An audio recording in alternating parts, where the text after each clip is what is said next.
Сегодня прошел отчет за 2022 год по партийному проекту «Единая страна. Доступная среда». Мы посмотрели тот объем работы, который был проведен с участием общественного совета партийного проекта, который состоит как раз из общественных организаций, активистов и людей, которые занимаются вопросами инвалидов.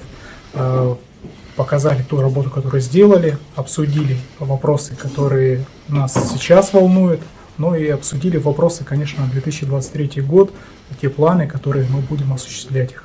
В 2022 году мы все-таки те приемы граждан, которые проводили в рамках партийного проекта, мы постарались людей услышать и, конечно же, их обращения, то есть, как говорится, реализовать. Люди с инвалидностью, они видят тот объем работы, который все-таки делается. Бывает иногда то, что в повседневной жизни мы это не видим, то есть что происходит. Но когда мы складываем это все, то есть в одну мозаику, к сожалению, объем работы очень довольно-таки большой, то есть мы это видим в муниципальных образованиях республики и видим это в городе в самом Якутске, то есть работа ведется. Пришли в прошлом году именно сюда, подняли, значит, свои вопросы. И у нас сразу началась работа совместная. Например, у нас школа находится, она внутри. Да? Она находится со стороны Вилюйского тракта и со стороны, значит, по улице, от улицы Макаренко по, значит, Ильминской дороге, значит, это остановка Советская. И там, значит, сделано и отработано все то, что мы как раз-таки хотели бы видеть, да, чтобы нам было удобно передвигаться. Единственное, сейчас на дальнейшее, значит, уже работу будет запускаться, наверное, думаю, что уже улица Макаренко будет отрабатываться, потому что на сегодняшний момент у нас сейчас по этой улице будет в этом году уже вестись работа, а теплые остановки уже стоят, они уже функционируют. По нашему адресу, где мы проживаем, это тоже у нас строительный округ. И, значит, остановка, значит, Жарницкого, там стоит тоже теплая остановка. То есть работа эта ведется, конечно, объем средств не такой большой, как хотелось бы, но ежегодно, планомерно работа эта идет. И, то есть, конечно же, то есть, с каждым годом у нас становится больше и пандусов, и подъемников становится, и улучшений, то есть, жилищных условий в плане, где проживают непосредственно инвалиды, то есть, либо маломобильные группы населения. Вся эта работа, то есть, она есть.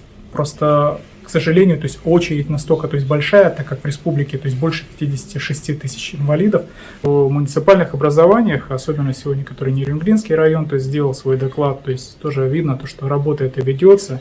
Единственное, конечно, ее актуализируют так, как будто это работа получает самого муниципального образования. Но в то же время видим, то есть все-таки денежные средства, которые, то есть, закладываются и принимаются, этот бюджет, они принимаются депутатами, значит, партии «Единая Россия». То есть, так как партия «Единая Россия» имеет конституционное большинство, и, конечно же, то есть, партия «Единая Россия» имеет прямое, прям, как говорится, участие, то есть, в решении, то есть, и дальнейших, то есть, этих программ реализации. Сегодня мы видим то, что в Нерюнгринском районе заполняется очень успешно карта доступности, которая 2 года уже, то есть, ведется по всей Российской Федерации, и инвалиды могут сейчас уже понимать, где, допустим, там с нарушением слуха он может зайти в какой объект, где с нарушением зрения может в какой объект зайти, и также с опорно-двигательным аппаратом тоже, то есть в какой объект он может попасть, доступен он для него, недоступен. Это очень довольно-таки большой прорыв. Необходимо, конечно, информирование, то есть той работы, которую мы делаем. Сейчас считаем, что она не совсем достаточная, но в 2023 году, то есть мы будем усиливать в этом плане работу.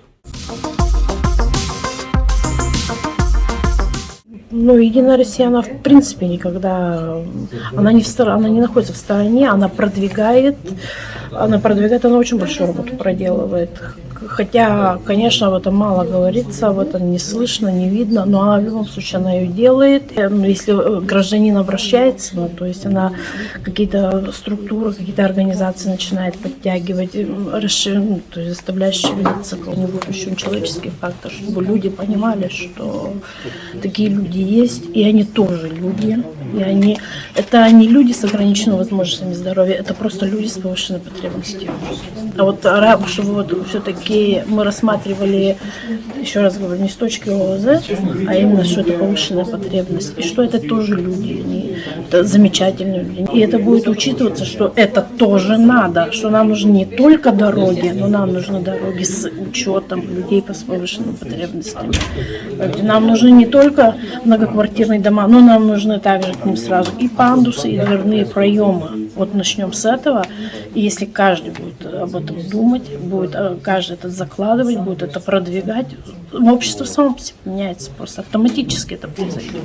Потому что есть много работ, которые за пределами бюджета, которые требуются именно человеческого вмешательства, человеческого участия. Поэтому весь наш с вами там принятый бюджет, да, там, при участии Единой России, он никак не захватывает совершенно иные, наверное, проблемы, которые бюджет не в состоянии охватить. Вот об этом, наверное, больше все-таки речь. Потому что мы сейчас в процессе собрания было, конечно, у нас озвучено, что вот это сотрудничество с компанией «Лидер», да, это строительство такого центра сейчас намечается. На самом деле это аналога его в республике нет, да и мало аналога в России такого. Если это удастся, например, реализовать, это отлично, просто прекрасно. Планируется в 2023 году, есть такой проект ООО «Лидер», это социальный партнер, с которым в 2022 году, то есть у нас было заключено соглашение о совместном сотрудничестве, то есть они планируют строить, значит, социальный объект, как говорится, жилыми помещениями, в том числе, то есть это будет пансионат, то есть на 100 спальных мест, также, то есть там будет присутствовать мастерская, то есть для ремонта технических средств реабилитации, там будет автошкола, там будет бизнес-инкубатор. Этот проект сейчас обсчитывается где-то в районе 1 миллиард 800 миллионов. И, соответственно, инвестор уже, то есть по данному проекту есть, сейчас происходит, то есть разработка, то есть земельного участка, посадки его, ну и, как говорится, то есть проектно-сметная документация, то есть реализация самого проекта, то есть вот. Но в 2023 году, скорее всего, то есть это будет вопрос самих каких-то документальных моментов, которые будут решаться, то есть, ну, и затем, то есть, уже приступит к самой реализации.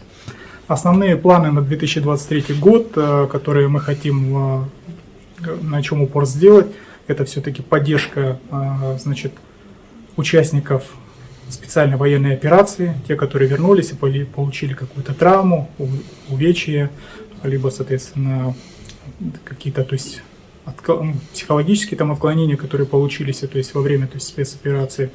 На особый контроль, конечно, таких, то есть, участников берем для того, чтобы показывать им посильную помощь, то есть и в протезировании, и в средствах реабилитации, и, конечно, в улучшении жилищных условий в плане того, что, ну, опять же, передвигаться в случае все-таки каких-то серьезных ранений, чтобы мог, значит, участник СВО, то есть передвигаться по дому свободно.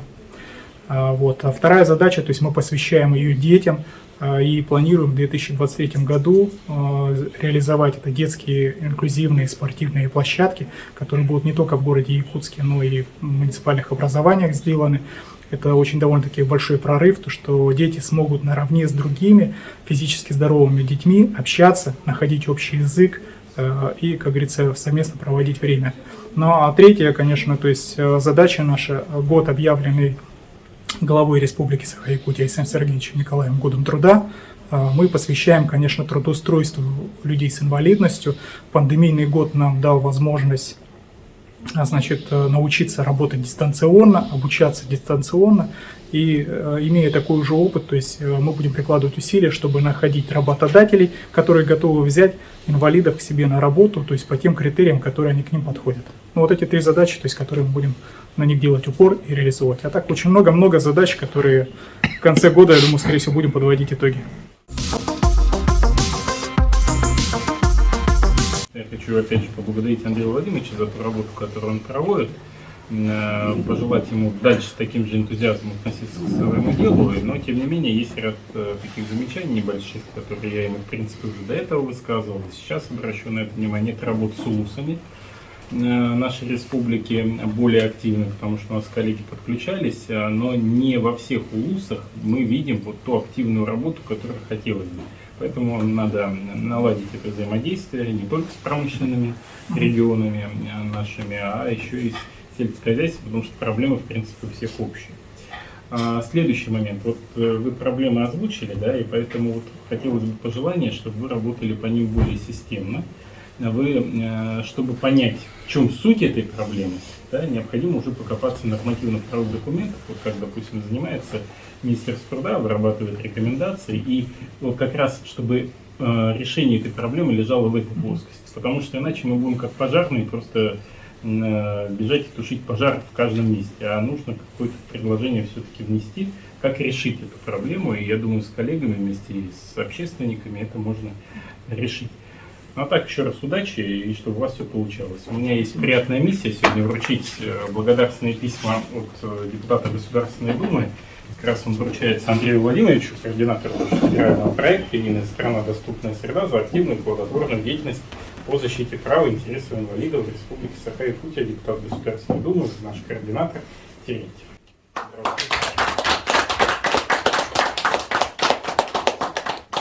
Есть еще приятная миссия наградить наших социальных партнеров партии «Единая Россия».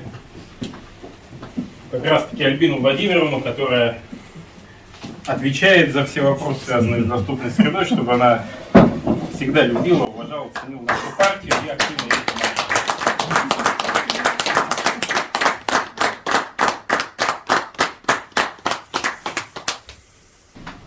Аурика Васильевна, таким же благодарственным письмом руководителя исполкома партии. Спасибо за вашу активную